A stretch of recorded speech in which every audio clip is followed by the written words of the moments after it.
I'm spending time with anyone who admires me right now. I love that. And I was like, that's honestly how people should date. Let's normalize that. Yeah. Do you know what I mean? Like, we need to normalize that. Like, be why with is people that want to be with you. Welcome to Overanalyze with Dom and Kyla. Hi. How are you? You know. Yeah, same. There's nothing else to say. You know, historically, I hate, no offense, people that say shit like that. It's usually with, like, older people. And I mean, like, not our older, like, you know, like 60 plus. And you're like, hey, you know, Bill, whatever. How's it going? They're like, living the dream, or like another day in paradise. And I'm like, this is paradise to you? Like, or, you know, here's how you know that I'm very pessimistic at times is when they go, I'm great. And I make a joke. Like, what do you got to be great about? And they're like, I woke up today. And I'm like, fuck, why you got to do that? At least be funny with it and be like, I woke up beautiful again. You're like, oh, okay, right. Or like, be cute about it. Like, oh, I woke up and I wasn't hungover. So I don't know. I hope you guys listen to every episode. But if you don't, yeah, then you're not my friend. On one of the prior episodes, Dom had to air out his grievances, so I'm going to air out mine today. Yes. I've been wanting a brown sugar shaken latte from Dunkin' Donuts. And I've been thinking about it for like the last 2 weeks. And I don't even live near a Dunkin' Donuts. And so I had Toastmasters at 7 this morning. So I got up and left at 6:20 this morning so I could go to a Dunkin'. Do you know that shit? I got that with a bagel and then a snack and bacon because it never has enough bacon on it. You know that shit was $13. I sure do. And as soon as she said it, I almost pulled out, but it was one of those driveways where you can't. And I was like, can I back up? You're like, well, I'm paying for this today. But then I got my drink and I have a video, so I'll put it on here because I was recording. Because I was like, I'm getting all the content out of this $5.19 drink. Mm-hmm. For one, it was the biggest coffee ever. Like, that was the best Toastmasters meeting. It was so good because I was like, I'm awake now. Usually I'm half asleep until it's halfway over.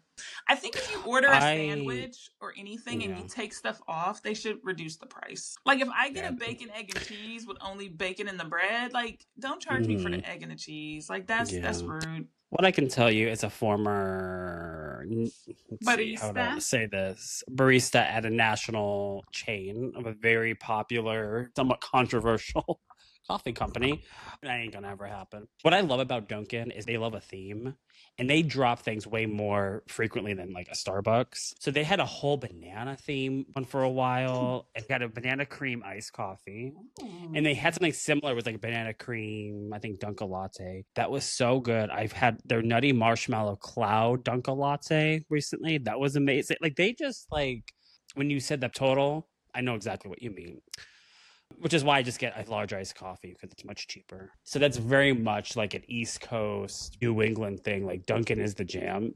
A big part of my childhood, when you have those like random memories, like a chocolate cream filled donut from Dunkin' Donuts was just like a staple of like my childhood. And I just, I can visualize it. And it just was like, especially as a kid, you know, like it was pure magic when I'd bite into that fucking thing. It was probably the size of your head too. It probably was.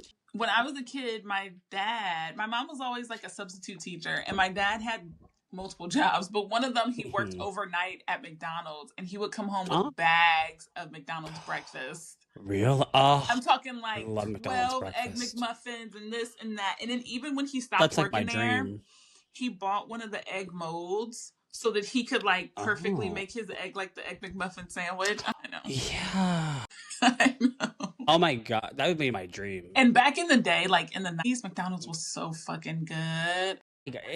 You know what? It's funny you just said that because I was trying to talk to somebody about that recently who's young, like Gen Z, and they don't fucking know. I was like, you don't understand something about how like when going to McDonald's these days, though I love Wendy's way more, McDonald's does not taste the same as it used to. McDonald's breakfast hit so different. Like I just remember my favorite thing was getting hotcakes. Me too. But if you get them now, they are so fucking sweet. Like you don't even need the syrup. I just put butter on it and eat them. They're so sweet. And they are, and they're just so sad looking now. Yeah. Now I'm not saying they were like IHOP looking pancakes previously, but they had some spunk in their step. They were These good. are just so depressed. I used to get with a hotcakes and hash browns. They were such magic. And you had your orange juice with your little lid. Oh. And now they'll give you a Simply Orange. It's just not even the same. No. And it tasted good when it comes in a styrofoam cup. I know. I was like, I can't wait to have that orange juice because McDonald's orange juice was the fucking best. And I'm like, what the fuck is this bottle of City? I was so irrationally mad because I'm like, this is not the same. This ruins everything. Yeah. This is not the same. I don't even want it anymore.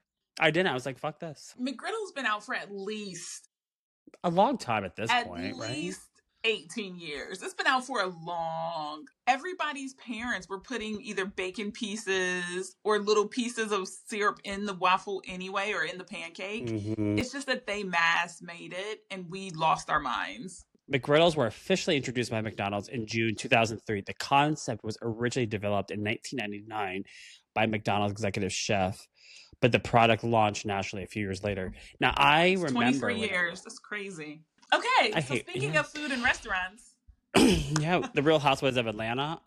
So Pinky Cole, Kelli, food everywhere. Yeah. Literally. So we're talking about episode 4, season 17, episode 4. This episode's titled, this is funny enough, Where's the Beef and the Budget? I'm like, that is so shady. So, this episode opens up with Porsha accidentally calling Dennis babe while talking about their daughter PJ's podcast vision. I could not wait to talk to you about this because for obvious reasons, because I had to rewind this. So I'm thinking, I thought I heard Porsha say, I'm restarting my podcast with my sister. Yes. Like, love that. The designer comes over, shows them the room, and then I'm hearing her explain her daughter's vision for her like videos and stuff. She wants a channel too. Yeah. Okay, so this is in addition to. Because she called Dennis her co-parent, and then she said we're also co-parenting a podcast. She's gonna have a show with Dennis, and I think it's gonna be like parent type related. And then PJ Pilar can come in and do like toy reviews and stuff like that. Okay. Now let me tell you something. These kid toy review channels, I mean, these kids are billionaires. Oh, so you watch them? My daughter is a pandemic kid, so she would watch kids on YouTube going to the park. Like, if you just took Lucy to the park and recorded her for 40 minutes and put it on YouTube, Maddie would sit at home and watch that. She wants to do it, but I'm not a momager. And so she wants to be like, I love this lotion. It's my favorite. I wear this every day after my shower. And then I'm like, great, do it again. Then she's over it. She wants to be a pro right now. So I don't know how parents get around that part until they get to be a certain age. Because I think... Yeah. She is definitely built for entertainment naturally, not like forced, right? I know. Bear with me with this comparison and please don't take offense. Anyone, especially you. So just hear me out and I think you will understand my sentiment. I hear that and I think the same thing with my dog. But you gotta get them in their element. You can't let them redo it. See, I knew you'd get it and not be like, you motherfucker, my daughter's not a dog. It's fine. She is. But I'm trying to build her social media following because after her viral video of 1.2 million views, I can't get that traction back. I steadily get a little more followers here and there. Point being, it is so hard to get content for her because she don't listen to me. She's like, I'm not. So I do get spontaneous. Everything that you see, just disclosure, anyone that you follow Loosey Goosey on TikTok, it's all spontaneous. And it's just by like, so anytime I see her doing something funny, I record it and store it. Yeah. Because I can't be like, okay, Lucy, now be funny. Like, I know. Same thing. Kids are like, I'm going to do this when I want to do this. I know. You can't. And to your point, when you were saying all that, I thought exactly what you said out loud, which was, okay, this is not fun anymore. I'm not doing it because I don't care. Like, they don't understand. And I understand, like, kids do know acting because you have child actors. That's different than, like, okay, be funny. It's like, well, I am just funny. And if you're going to see it when that, whatever the light bulb, turns on, then it's on. But. Or I have to admit that I am not an acting coach, and we get her a child acting coach who does. I guess that could be it too. Who is Bailey in the clip? Pilar is running around with Bailey at the house. I think that's her sister. That's her niece, isn't it? Is that Lauren's daughter? I don't remember her having a kid. Okay. Yeah, that's cute. Did. And they both had girls. Okay, that's cute. Yeah, we love that cousin moment. So before that, Dennis then spots a massive bouquet of flowers in Porsha's home, sent by her, whatever that guy's name was, Mike or something. Mike, they were beautiful. They were beautiful. With a card that read, "I want you." And Porsha had hid the card after realizing Dennis has seen the flowers, saying in her confessional, "When you are co-parenting, you don't need extra triggers because if Dennis is sensitive about anything, it's about Chanel and flowers." Now, I'm going to tell you something. She seems to have a good relationship with him in terms of co-parenting. At one point, it didn't seem like it was very amicable in a sense. So we love growth. He still gets jealous over, I guess, the attention that she gets from other people in that way, in a romantic way. And she literally had to hide it. And then he went and found it. Mm-hmm. Ultimately, it led to them having a little bit of an argument. And she's like, we ain't doing this anymore. We can't have a business venture, podcast, video. We can't do this. If you act in this way over this kind of shit, this ain't going to work. And I was like, you go, girl. You tell him. Don't know about you and how you feel about, building businesses with your significant other. I think you have to have a very solid foundation and vision combined, not just we get along naturally, we're going to work together well. That does not mean shit. That ends horribly for a lot of people. I don't think it's a good idea to run a business with a significant other, but I could also probably just say that for any relationship that's really good with you, a really close friend, even friendship, yeah. I just don't see, because there's too many different lines to cross. And someone has told me that they're like, oh, you and your husband should do a little project because he does tech and websites, and then I'm really good with operations and logistics. And I told them, I was like, we collabed on one project, our daughter, and we do a great job with that. She just clocked that. Okay. Well, because he built the website for my podcast, and I had to write a contract because I was like, listen, I don't know this shit. When I need you to do an update, you can't tell me you're tired. You got to give me 4 hours every 2 weeks or something. I was like, I can't, but because if it's important to me, you can't then be like, but I just worked the whole day. I don't want to. Well, if it's important to you, it has to be important to him too. Or there's got to be a contract. Now, of course, whether or not it would have been enforceable in court, who knows?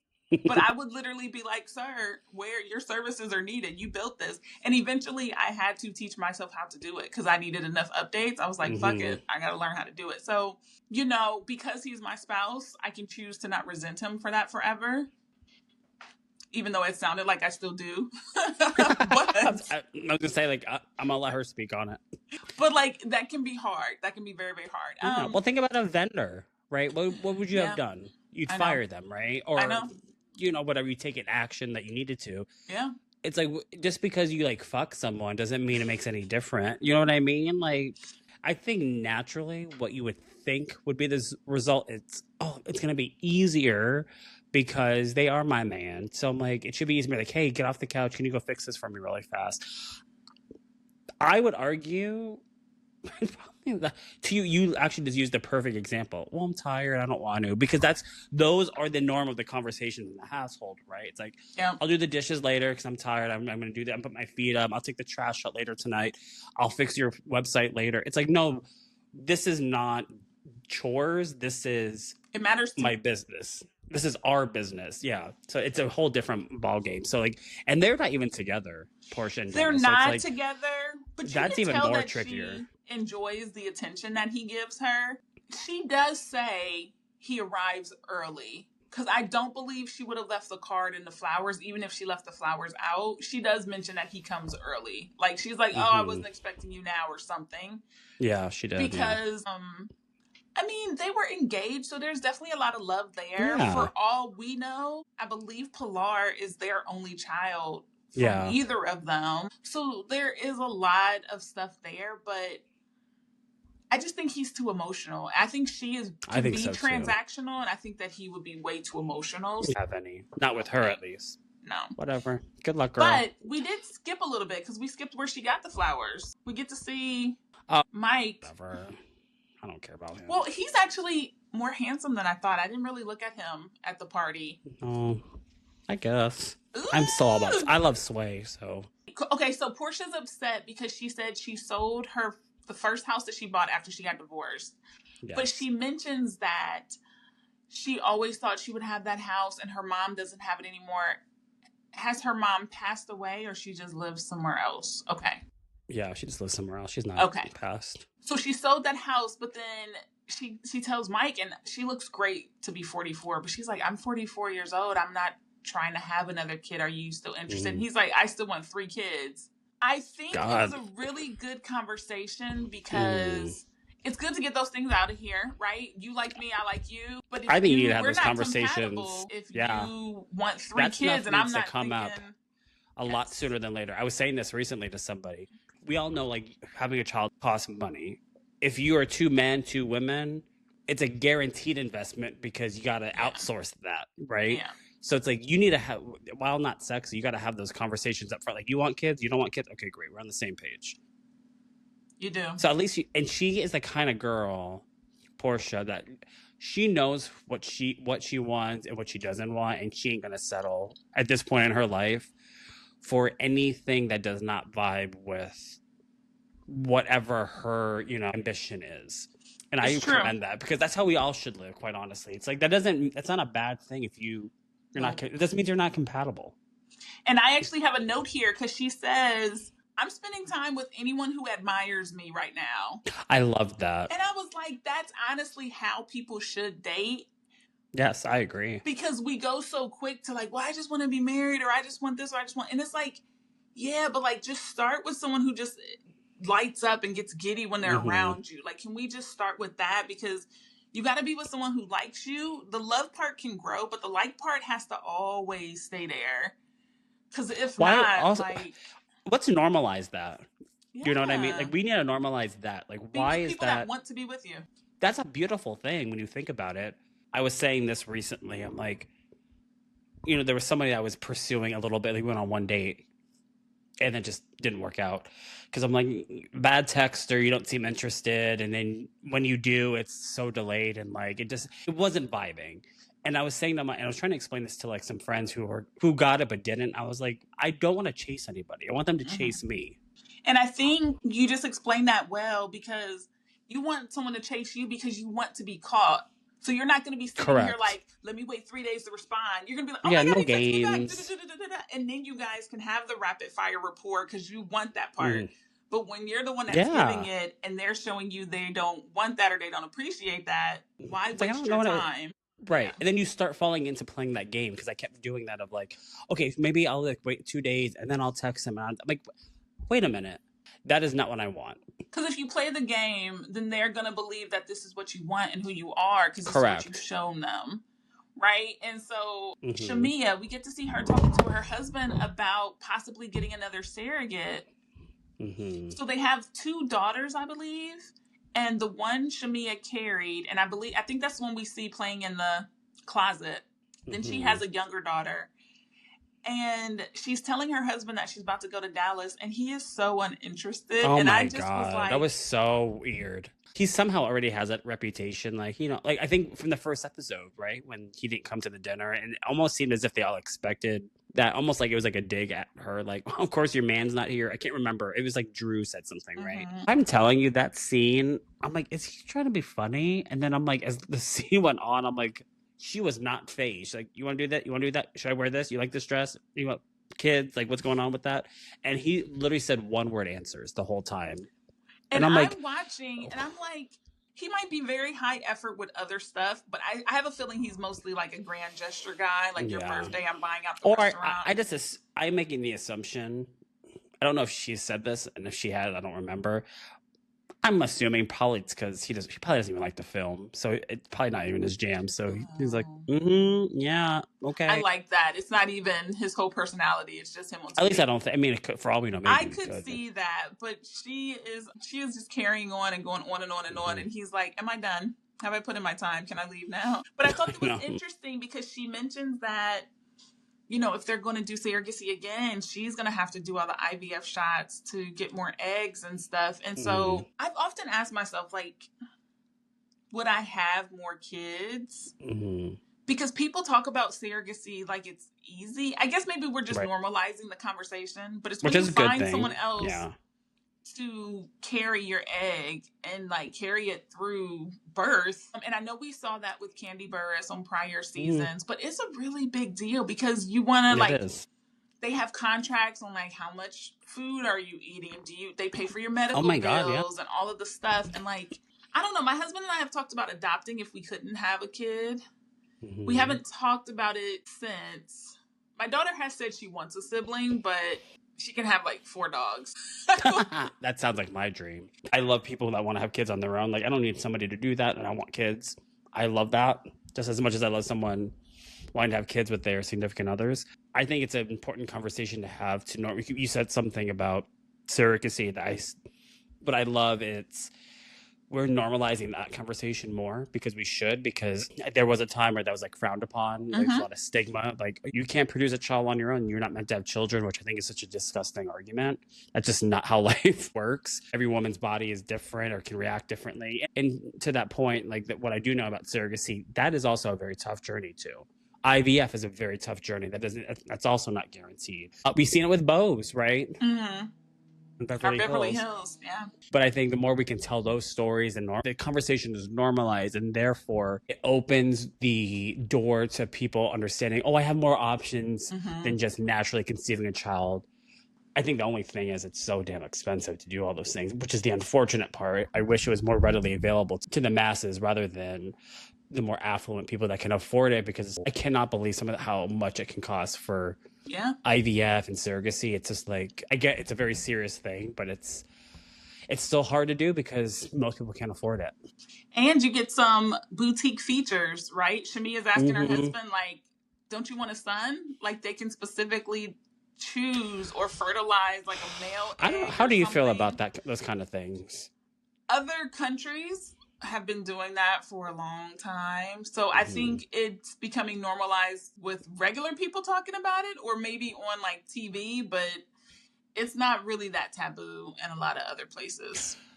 I just think if you have the ability to say, okay, I want a boy, I want him to have blonde hair, I want him to have these kind of eyes, these kind of features, let's this, that.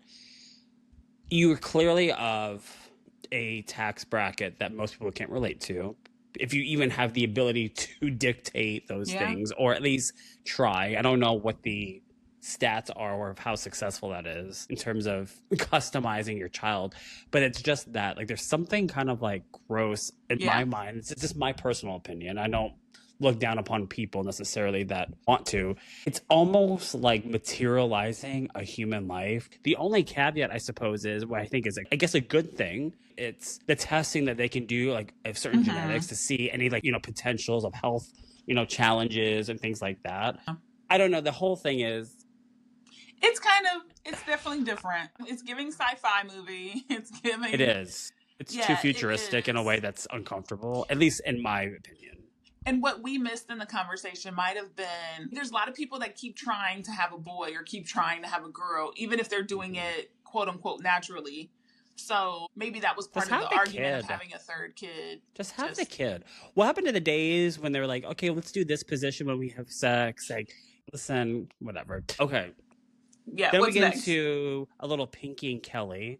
So Pinky opened up to Kelli. Kelli went to Slutty Vegan. And they call them sluts when they come in. They go, a new slut in the house. I kind of love that. I'm like, it almost made me go like, okay, when I open a coffee shop one day, should I like, hey whore? Like, I thought you would have hated that. Okay.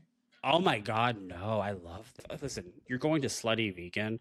Don't be mad if you're being called that by the workers. Like, I feel like it's not a far stretch to connect the dots, like, that's probably what they do here. So I kind of loved it. But Pinky opened up to Kelli about her potentially filing for bankruptcy.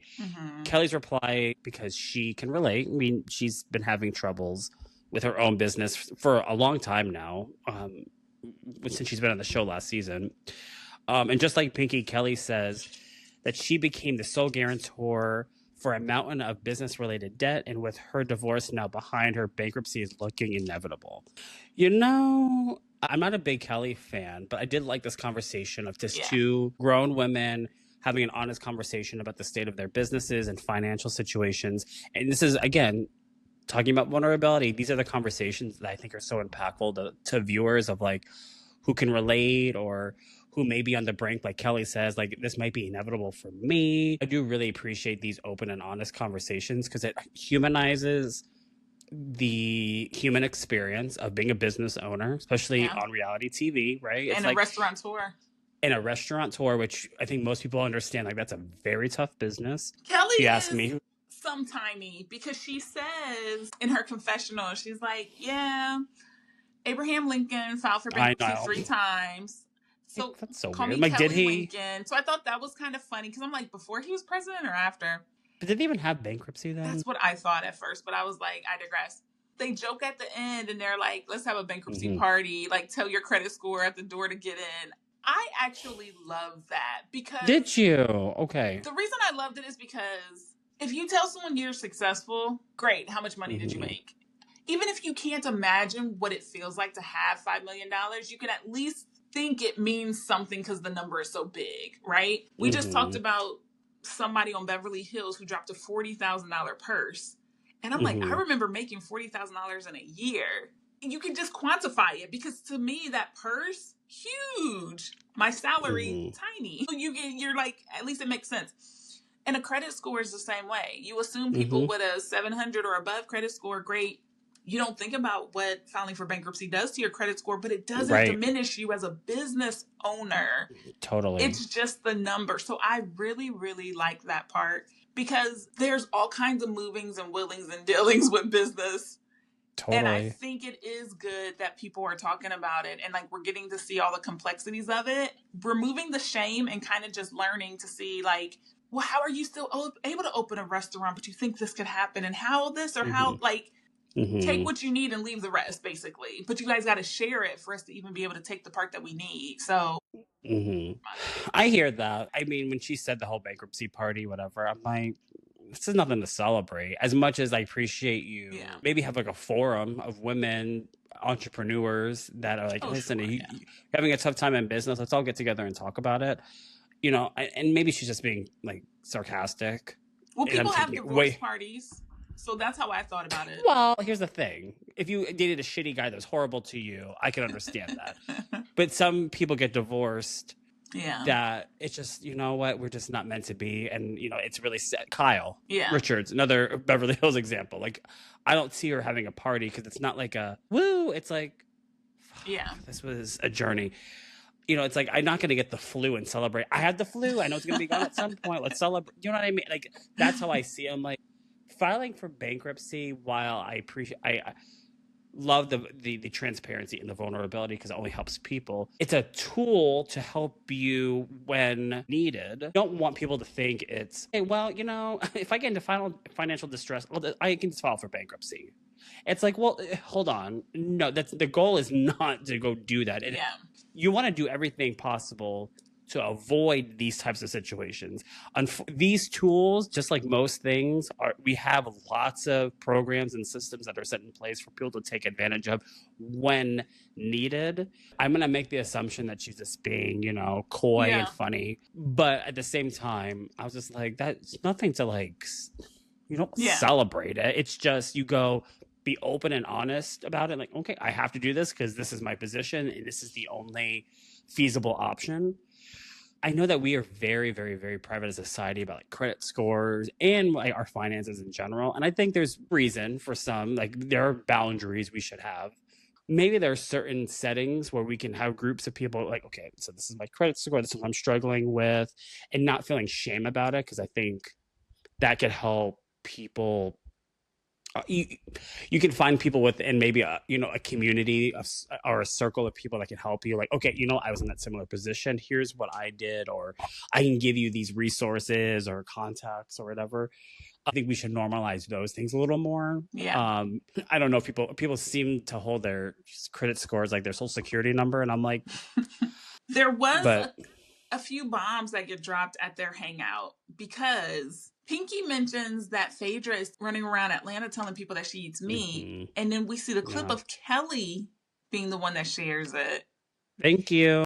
and proudly is smirking in the camera like, yeah, it was me. Yeah. I do not think that is going to end well when Pinky finds out. Oh my God, I know. Well, or how about this too? In addition to that, we do see it a little later in this episode, but Pinky is holding an event at her, a charity event that will be also at her restaurant. And it does come up again, this situation. Pinky kind of confronts Phaedra about it. And one of the things, or one of the people that also gets swooped in is Shamea, because we also see their phone conversation that Phaedra had with Shamea, where once again, she was simply telling Shamea, like, well, she owned a Jamaican restaurant at one point that had served meat. That's not implying that she ate it or she was, and she hasn't been vegan forever either. So there's multiple fronts here that kind of debunk this whole thing that Phaedra is saying all this shit about Pinky. That I'm like, I agree with you. I'm like, oh, I cannot wait for the reunion or whatever when they talk about this segment, because she's writing for Kelli a bit. And it turns out Kelli is really the one that blatantly kind of said it. I know. And I hated that because although we do see Pinky tell everyone but her husband that she's filing for bankruptcy. I know she's telling everyone but...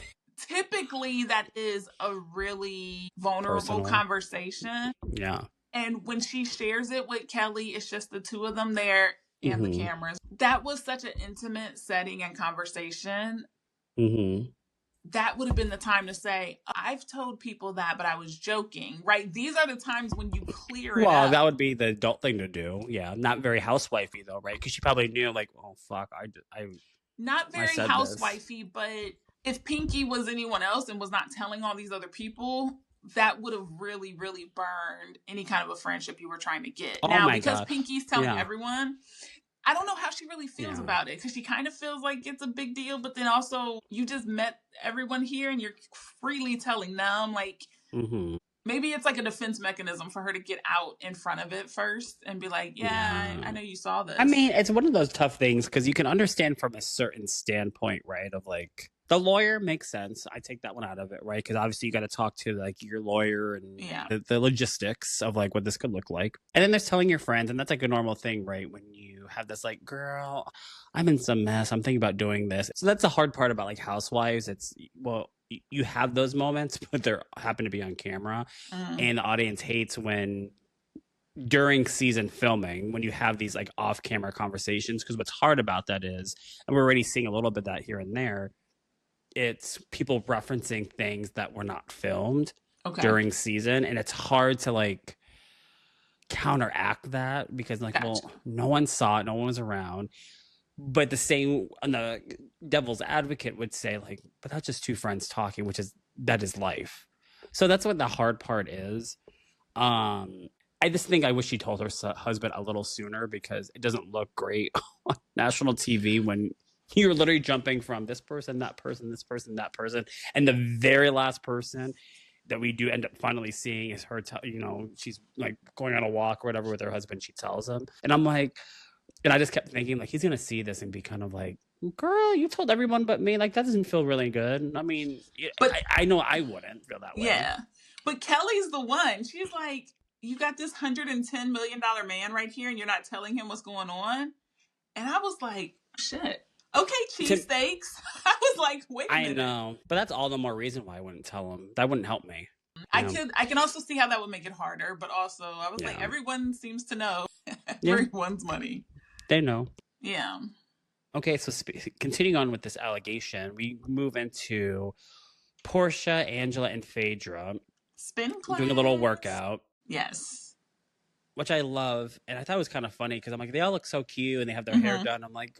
by the end of it, I'm like, y'all are not sweating. The same way they show the instructor who's drenched in sweat. And I'm like, okay, no judgment.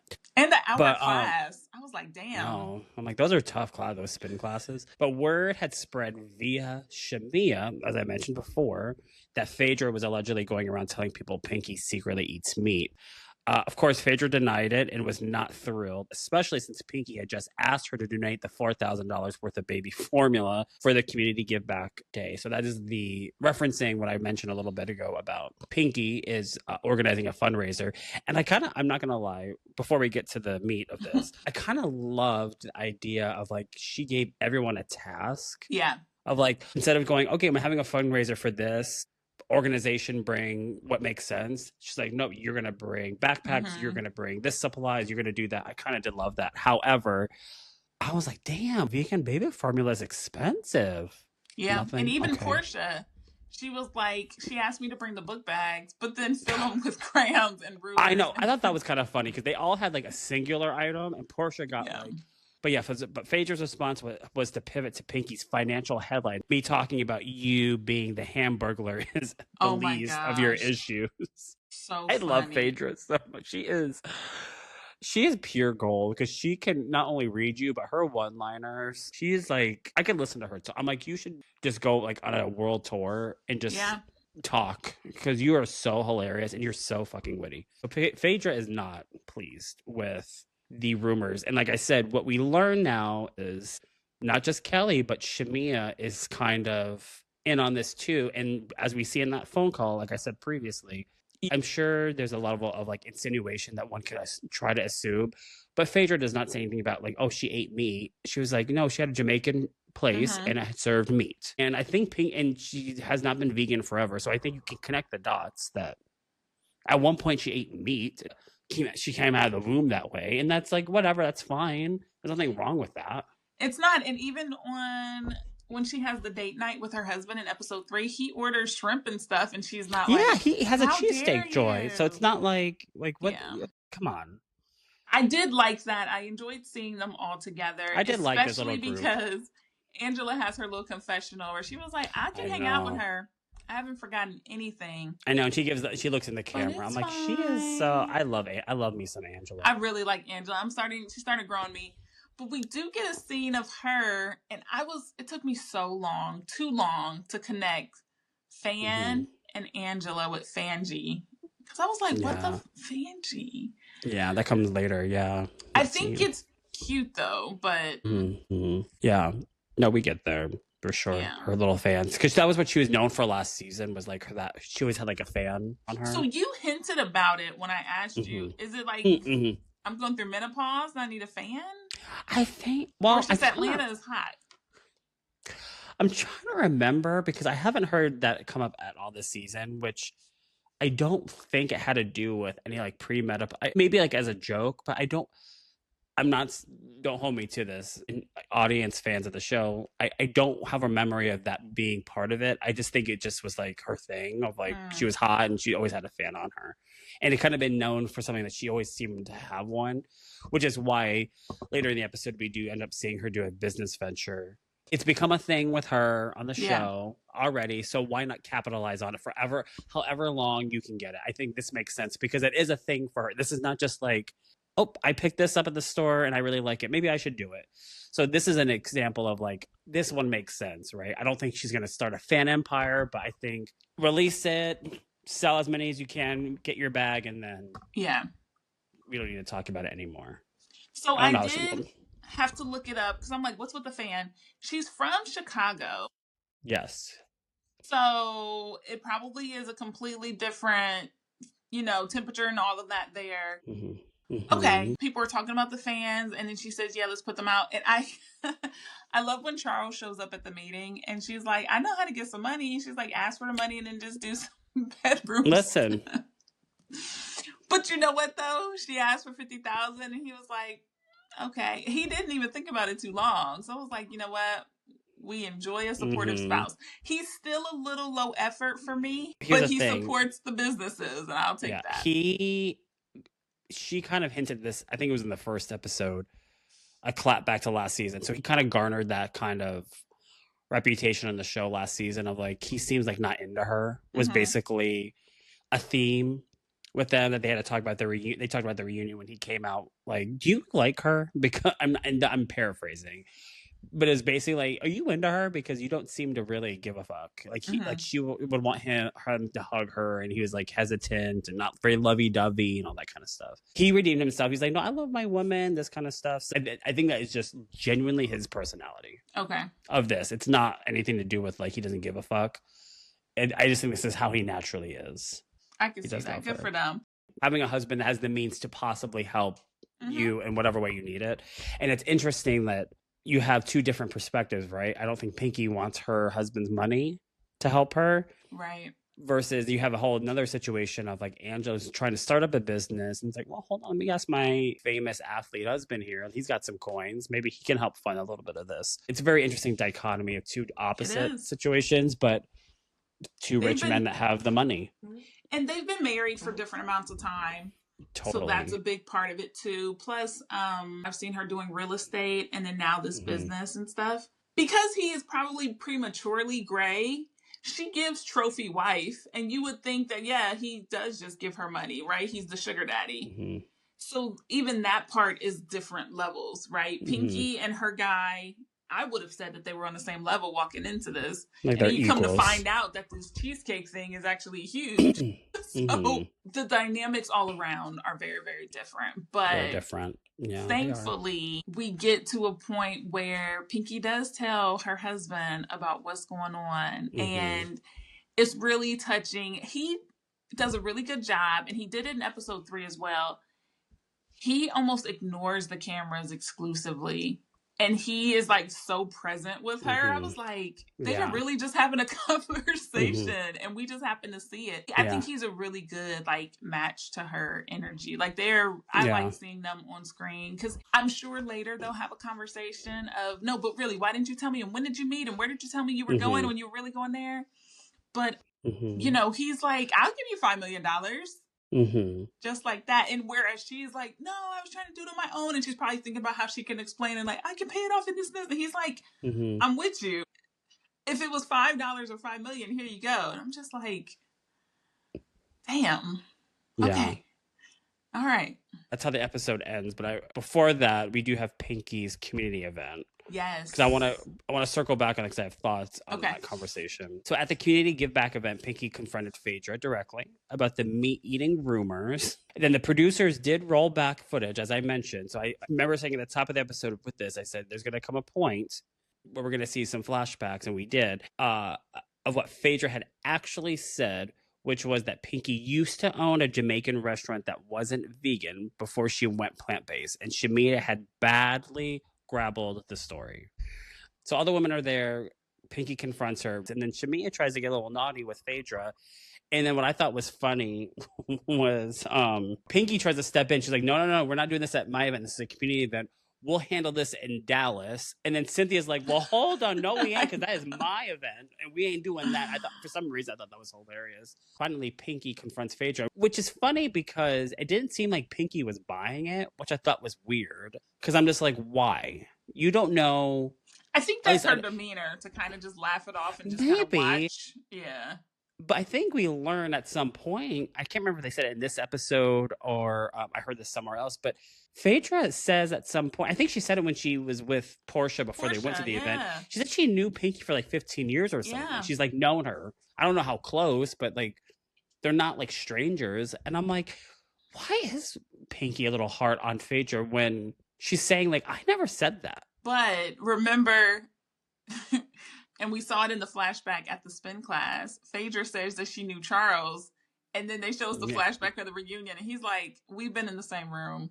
I mean, I guess that's true. Yeah. And I mean, I don't think Phaedra did business law. Did you know her? You know what I mean? Like it. Well, I mean, think about it this way. And I mean, from what I know a little bit about the Atlanta scene, it's almost like Hollywood a little. She was Bobby Brown's attorney, so she had notoriety. She was a somebody. People knew Phaedra Parks. I'm sure people knew Pink. People, of the people, so they probably ran in similar either circles or events. And so I wouldn't be surprised, especially if, say, Phaedra, strictly just housewives, right? And she is famous. It's probably not a stretch that she probably was at same events and, probably met her. It's very odd to me. Like, she told her exactly what she said. I think Shamea looks guilty with her reaction. And you do see her in her confessional. She kind of admits, she's like, okay, I have to make another apology video now. And so it's like, Pinky's going to have some realizations at the reunion when she sees some of these people she's putting some trust in. And they all fib behind her back. Yeah, K. Michelle is noticing it quickly, because I was about to say she wasn't even at that event, but she stayed out really of most quiet. Of that part. Yeah, I think Pinky will definitely be surprised when she sees some of the stuff later on. Phaedra is really funny because she typically is the one that talks shit, But then you catch her in the worst lie trying to get out of it. It's when she's actually quiet that she actually is telling the truth. Because she's like, no, it wasn't me. And that's kind of it. She doesn't need to keep saying anything else. So, right.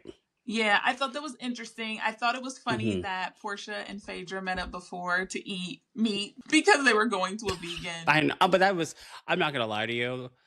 That was a very, like, I was like, identify with that. I would be that person. I can see, I'm like, okay, girl, let's eat some, like, hamburgers beforehand before we go to this thing because they ain't going to have any. But it was a really good way for Porsha to bring up because she's like, put some real cheese on it. And then Pinky goes, by the way, we don't have any of that here, and I don't eat meat. So it was a good segue into it. It really was. Here's the thing. I have a feeling they'll be able to iron some of the... I think it's going to be a situation, at least with them, they'll be able to throw the shade and then laugh about it because it seemed like they were able to do that there. I don't know how long it's going to last, but... Here's the thing, though, right? Laughing that Phaedra eats dead people or whatever... That's not the same as laughing about my business. And I did build my brand on being vegan and it helped me lose weight and get out of these health complications and all that stuff. Like, that's some legit stuff. Yeah, but she didn't say that. So I know. But I'm just thinking about it. And I was like, why is she so upset? Like, who cares? But I was like, nah.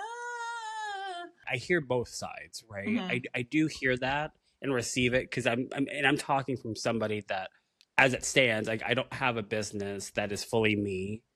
So maybe it's very, naive of me to say, I don't think it's that deep because I'm like, if people know you, they know your branding, they know your mission.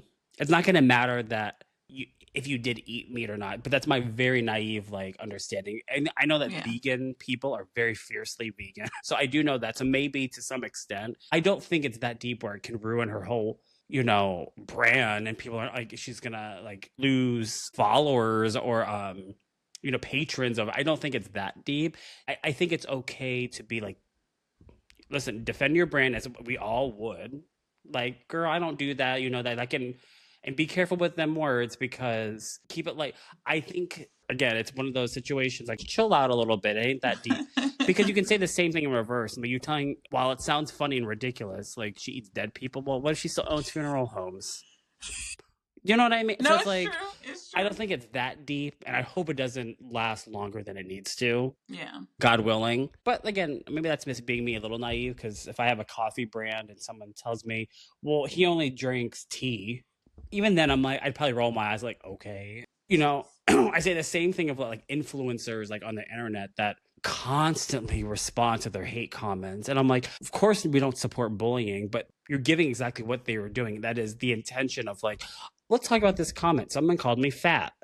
They got the reaction they wanted. You making a whole video based upon their one comment. It's a shitty, horrible one, but you're giving it attention. Mm-hmm. I think it's something similar of the more attention and conversation that you put to this, the more it becomes that spectacle that the patrons will start recognizing. I hope it doesn't last longer than it needs to, because also I don't think I want to watch that, if I'm being completely honest with you. And from previews and stuff, it looks like we have other better things to be talking about that do include Miss Pinky Cole, though, so I cannot wait. One quick thing before we get to that scene. Cynthia is planning her trip to Dallas, and what we learn, which is funny, and this might be a fun little tidbit for you since you're coming from Beverly Hills recently as well, is that this tequila business that she is associated with is with Adrienne Maloof, who was a former Real Housewife of Beverly Hills. So she was on seasons 1 through 3. Okay. Yes, 1 through 3. So she was on the very first season, an OG. One thing to know about Adrienne, she comes from the Maloof family, the Maloof companies. At the time, they owned the Palms Casino and Resort in Vegas. They owned, at the time, the Sacramento Kings NBA basketball team. They're fucking rich. Her ex-husband is on host Botched on E, Paul Nassif. Wow. So he's a famous plastic surgeon. So I thought that was the most random thing when she said she's working with this tequila company that's partnered with Adrienne Maloof. And I'm like, that's the most random fucking thing I ever heard of, but okay. Well, they showed the picture and I could tell it was someone I was supposed to know, but I didn't know what the reference was from. They definitely led on to this is not just a random, office person, which again, I love that Cynthia does these things. She's like, okay, I'm going to collab with blank. I think it's brilliant on her part.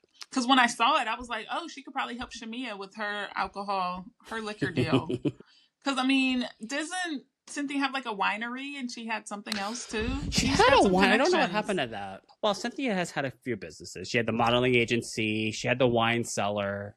You know, I live and breathe for Miss Cynthia Bailey. So we get to our final scene where Pinky tells Derek, her husband, the truth. So as we now learn, and we have said it a few times, the one person Pinky hadn't told about her bankruptcy filing or potential filing was with her husband. By the end of the episode, she finally came clean. She's $5 million in the hole, and Derek's response was to offer to simply hand her the cash. But Pinky refused, and she said, I can't pull you down while I'm trying to figure it out. And she starts to cry, and she's being very honest. And it was just a very, very human moment. And I think one of my favorite of hers thus far this season. I'm glad she finally told him. And we all hope to find a Derek in our lives someday, honestly, because he handled that conversation the way I would hope I want it, which is I wouldn't want someone to just be like, here, I'll fix it. Hands are clean. Like, I like that he's really invested in understanding more than just a problem. And he seems to really care about her and what she's going through. And that really showed to me in that conversation that they had.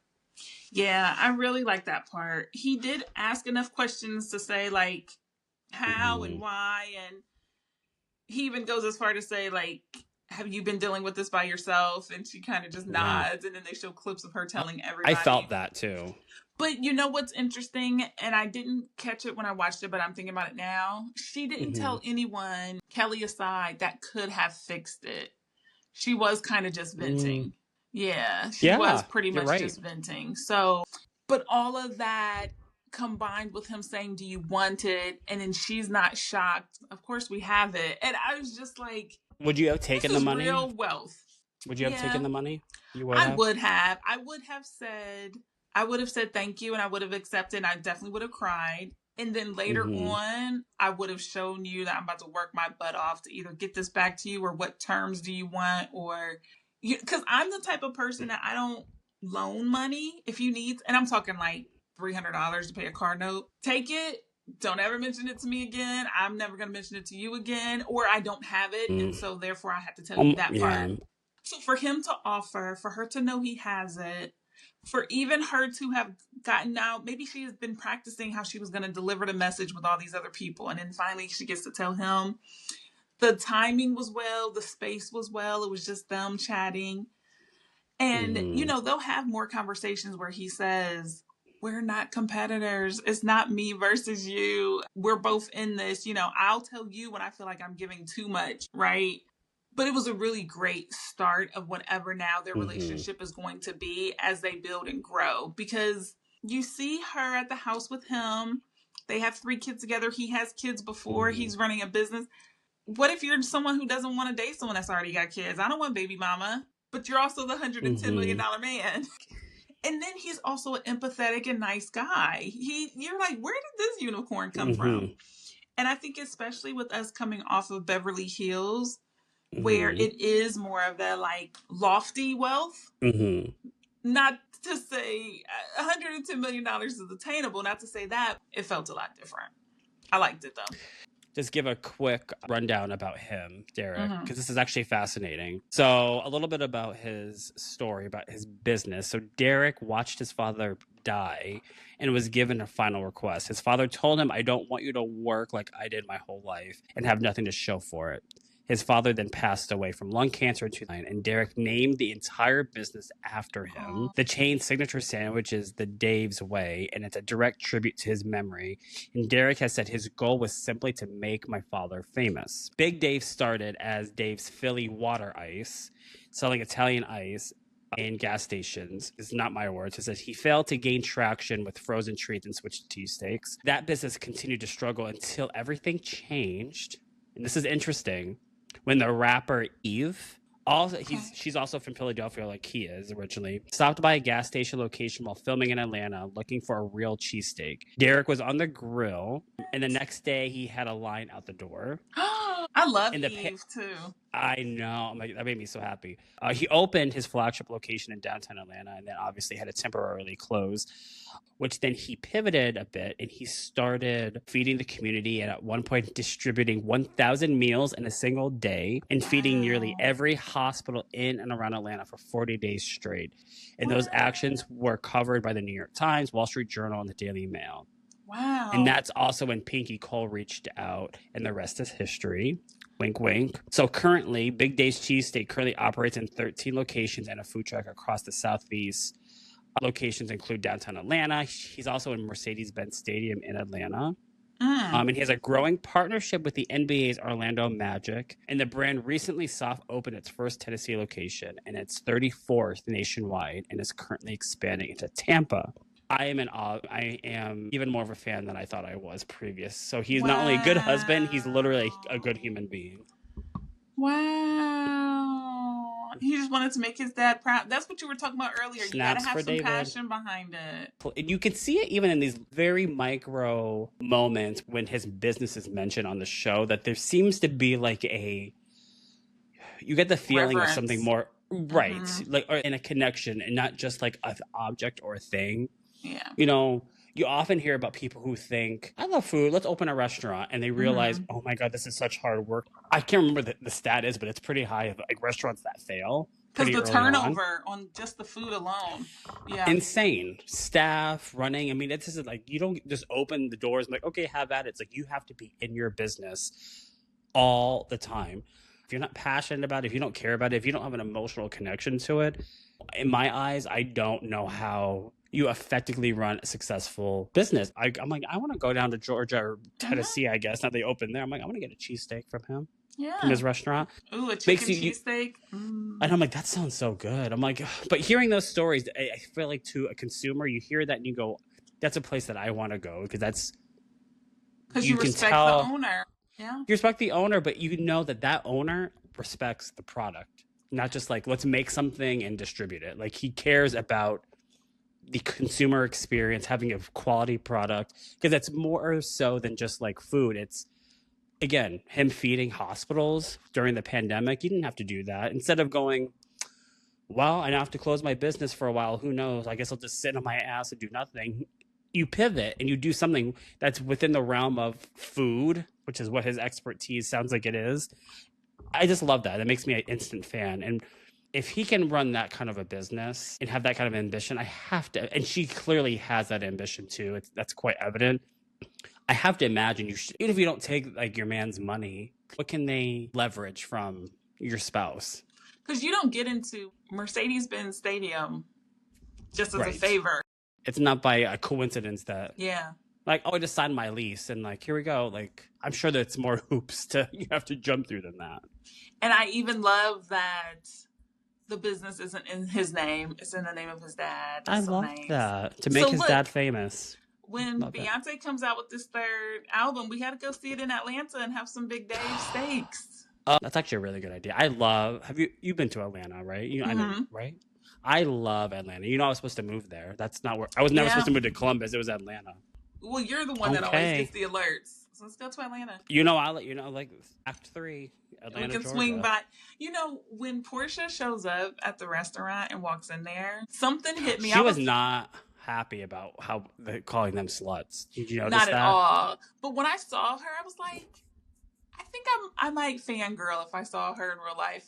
I love Porsha. I was like, She's one of my top. Would be like, oh my god, because I feel like you could be in a room with Cynthia and you may not. She doesn't kind of give that like, look at me, I'm super fancy. Respectfully, I feel like you would know Porsha either just being loud or her laugh or something, and we're at Big Dave's and we just see her. Porsha. Well, you know, Porsha is the kind of human being. I think she walks in a room and it's like she changes the chemical composition of the air. And you know, like, oh my God, Porsha Williams just walked in. And I have a feeling, I've never really heard like negative things about her in terms of interaction with fans. It seems like she's extremely like down to earth, nice, sweet. Like I've always loved Porsha. And I'm so glad that she came back to the Real Housewives of Atlanta. Yeah. Yeah, we need to go. Let's go in Atlanta. Okay, Atlanta, Georgia, we're coming. Which we Plus, need. Atlanta had a lot of the special guests. last really year did. for the Tablet Carter tour. So this is a message to one of our fans, Beyonce Knowles. We need Act 3, and followed by that, whatever that tour is. Like I don't want to wait a year. And like, the visuals, please. We love you, bae. I love it. Beyonce, Atlanta. So that was Real Housewives of Atlanta, episode 4. Yay! Yes. All right, you guys, get in the comments. Let us know. Beyonce fans. The only appropriate answer is yes. Yeah, right. And if you say no, I don't. You've had, these cheesesteaks or been the Slutty Vegan. Yeah, or give us some reviews. I'm okay. That's now closed. It says permanently closed on. When did it open? Last year? It says that. I googled it. It said closed. I'm like, okay. But yeah, give us the I wasn't even saying that being shady. I was just all right. She really wasn't. She was very genuine about that. Just so everyone knows I know her. But I would like to hear reviews. So tell us what y'all get. All right. Bye, y'all. Bye, guys.